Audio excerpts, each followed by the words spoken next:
Hey YouTube, today I am making yogurt. I just wanted to take you along and show you how super easy it is to make. All you're going to need is milk, full fat milk from the grocery store. For the first time that you make yogurt, you're going to need like a good full fat yogurt. This is 6%. This is ideal. And to make sure that your yogurt is yogurt and there is no gelatin or anything else in there that doesn't belong there, just milk. Cream, active bacterial cultures, that type of thing, but no gelatin or anything like that. And that's all you need. So I'm just going to show you how it's done. I'm using a quart jar, so I'm going to use 1 quart, around 1 quart of milk in order to make this yogurt. So the first step is just boiling it on the stove, so I'll show you what that looks like. So I'm going to leave this on the stove on medium high until I start to see steam coming up from it. I know that it's just about ready to boil. So the milk is at the right temperature now. You can see it's starting to steam, and it's just a couple minutes away from actually boiling. It doesn't need to get to the boiling point, just the steam, just this stage right here where it's really hot and beginning to steam is good enough. So now I'm just going to take it off the stove here and pour it into my glass jar.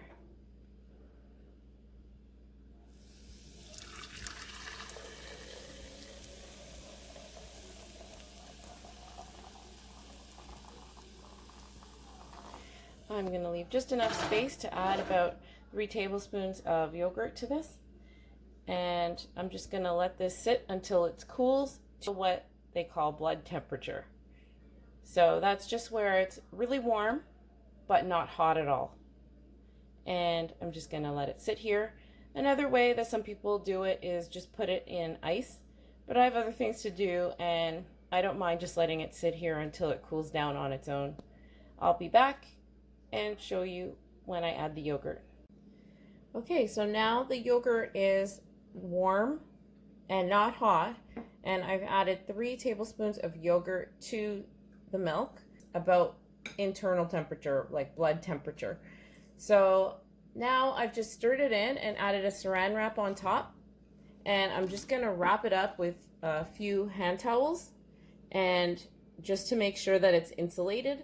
And I'll be okay, so that's just to keep it insulated. I'm just going to go ahead and put this in a place where it won't get disturbed, because when yogurt's forming, it needs to be left undisturbed. So I'm just going to go put that in a corner, leave it for about 8 hours, and I will come back to it. Most of the time I'll make it in the evening and just leave it overnight, and that's the perfect amount of time for it to set. But I'll come back in about 8 hours and show you what it looks like.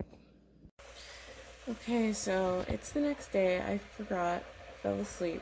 Let me just take this little twine off, and I'll just show you what the yogurt looks like.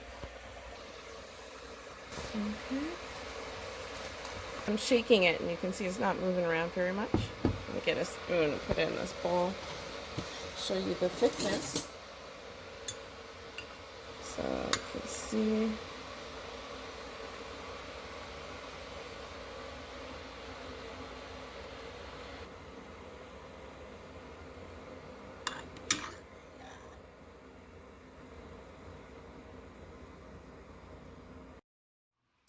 This is what the yogurt looks like after it's been in the fridge for about a day or so. So you could tell it's a little thicker than when you first make it.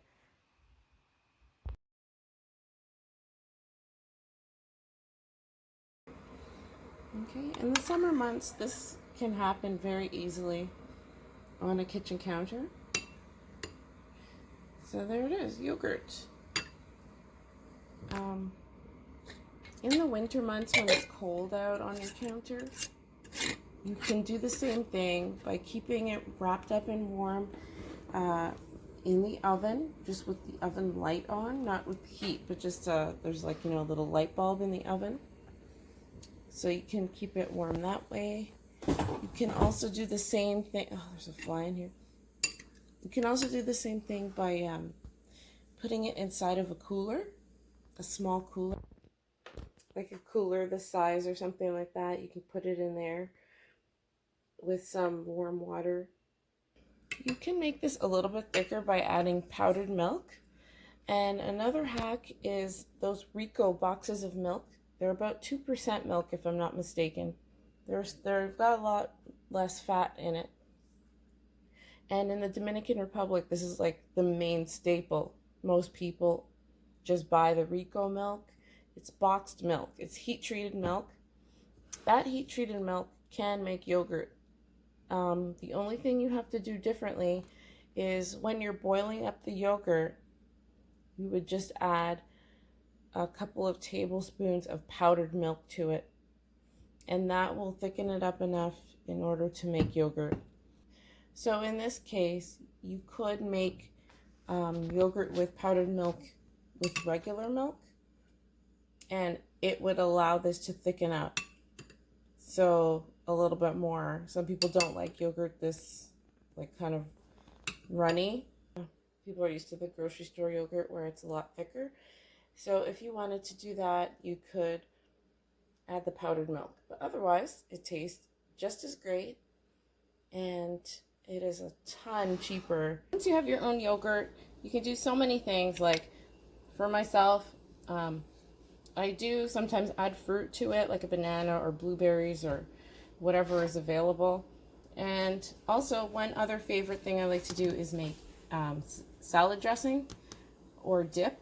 If you add to the yogurt about a teaspoon of garlic and whatever flavoring of your choice, a teaspoon of salt, a teaspoon of garlic, and then from there it's just whatever you want. Like I usually might add Italian seasoning or dill if I have it on hand, or chives if I have it on hand, or yeah, there's so many different possibilities. But yogurt is a great base for making salad dressings and dips because now it's a probiotic when you add it to your vegetables or add it to your salads. So that's one way. And another idea for yogurt is when you strain it in a cheesecloth, or what I usually do is I get a really clean plain dishcloth or an old white bed sheet. That's what I've used over the years, just cutting pieces of it and then bleaching it. It's something I did do in the past, but what I've done in recent years is just boil it in hot water or add hot water from the kettle and just cleaned it that way, and then just continually use it just for making cheese. So it's not like true cheese, but if you put yogurt in a bowl and strain it through with the cheesecloth, then you end up with a nice thick yogurt. It's more like the consistency of cream cheese, and you can do the same with your spices after you've strained it through overnight in the fridge.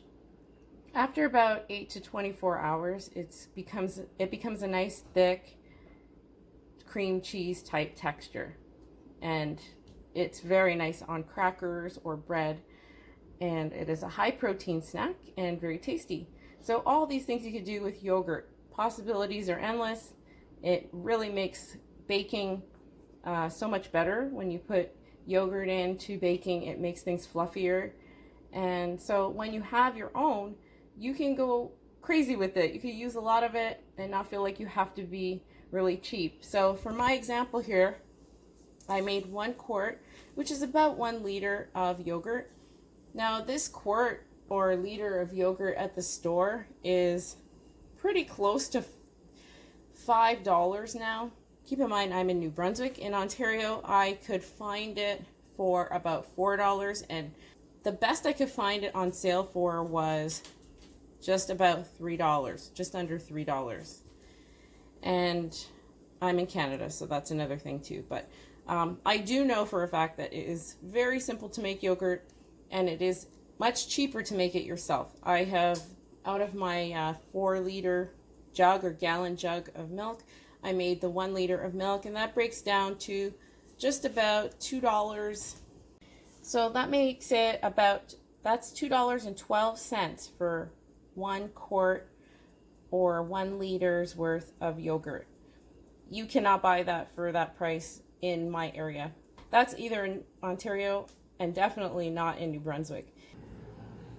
One other thing, that's nice to do instead of those yogurt cups that you buy at the store. This is like twice the fruit, less sugar type of jam. Put about a tablespoon of jam and then just add your yogurt. So there it is. You can cover it with some saran wrap, put it in the fridge for when you want a snack. You can repeat making yogurt one of two ways. One way is to set aside about a cup of this yogurt right now, and you can put it away in the freezer in small Ziploc baggies in portions of about 3 tablespoons. Or you can put those 3 tablespoons worth of yogurt in ice cube trays and set those aside. After they've frozen, you can put them in a baggie. Either way, you're setting aside about 3 tablespoons worth of yogurt frozen for the next time you make it. It will be so that you can make multiple batches, and this way it will continue going on and on and on from there, because every time you make a batch, you can set aside, or every few times that you make a batch, you can set aside about 1 cup of the yogurt. Now, one other way that some people do it is they just take aside some yogurt for the next time out of that batch of yogurt.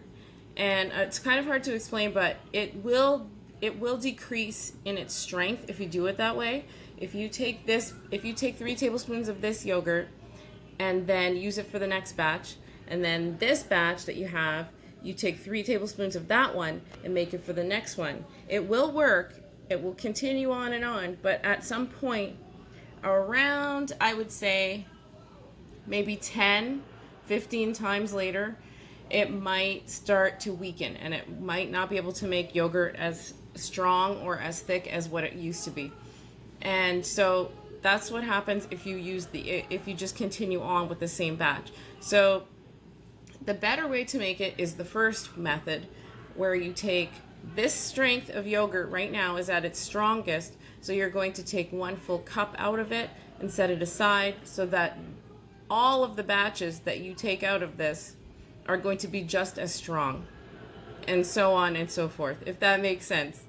So if you have any questions, feel free to ask them. I'll be happy to answer what I know. Otherwise, thank you for watching and have a wonderful day. God bless you.